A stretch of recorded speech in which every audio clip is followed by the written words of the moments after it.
चला तर आज आपण पोहोचलो आहोत शिवच्या घरी. फायनली आपण शिवचं नाव ठेवण्यासाठी. आणि हा शिव आहे बघा. त्यात एंट्री घेता सगळ्यांची भेटीगाठी सुरू झाल्या आणि शिवनी आनंदीसाठी छान असं गिफ्ट आणलं होतं, मेकअप किट, आणि तो तेच काढून देत होता तिला. पप्पाचा आवडता पदार्थ पप्पा खात होते, शेंगा. आणि आम्ही गेलो शेतात थोडासा फेरफटका मारण्यासाठी, म्हणजेच थोड्याशा शेंगा पुण्याला घेऊन जाण्यासाठी शेंगा तोडण्यासाठी आलो. शेंगा तोडायचं सोडून थोडंसं खाण्याचं काम करून घेतलं. आणि हे मला शेतीचे इंट्रोडक्शन देत होते, आपली शेती कुठून कुठपर्यंत आहे.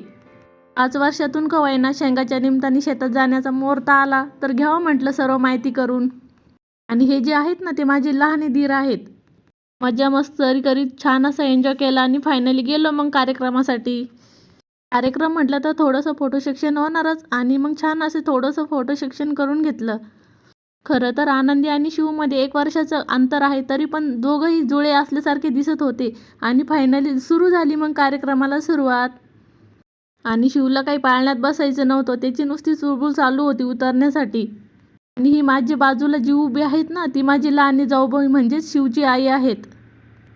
खरं तर कोणताही कार्यक्रम म्हटलं तर आनंद हा वेगळाच असतो. आणि कार्यक्रमाच्या निमित्तानं का होईना सर्वजण एकत्र येतात, सर्वांना भेटण्याचा आनंद हा वेगळाच असतो. शिवचं नाव ठेवण्याच्या निमित्तानं का होईना आनंदीला आज पाळण्यात बसण्याचा आणि नाव ठेवण्याचा मान भेटलेला होता. एकमेकाला बघून का होईना थोडंसं थांबले पाळण्यात, नाहीतर नुसती घाई होती खाली उतरण्याची दोघांनाही. आणि ह्या दोघी जाऊबाई म्हणजेच माझ्या 2 सासू, अलीकडल्या मोठ्या आई आणि पलीकडल्या लहान.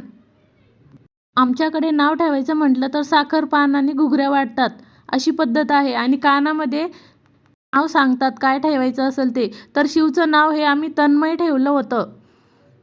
शिव हे त्याचं लाडाचं नाव आहेत. तुमच्याकडे कशी पद्धत आहे ते नक्की मला कमेंट करून सांगा. हे बघा, अशा प्रकारे घुगऱ्या बनवतात आणि घुगऱ्या आणि साखरपान वाटतात. छान असा सगळ्यांनी कार्यक्रम एन्जॉय केला. आणि इथे आजीचा थोडासा मेकअप करून घेतला, आजी थकली होती ना काम करून करून. आणि नंतर छान असं फोटो सेक्शन पण केलं थोडंसं. आणि हा सगळ्यात छोटा दीर आहे माझा.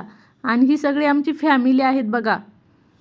आणि ते पाठीमागचे माझे मोठे सासरे पांढऱ्या ड्रेसवाले, हे म्हणजेच माझे मोठे पप्पा, अतिशय प्रेमळ आणि हळवे.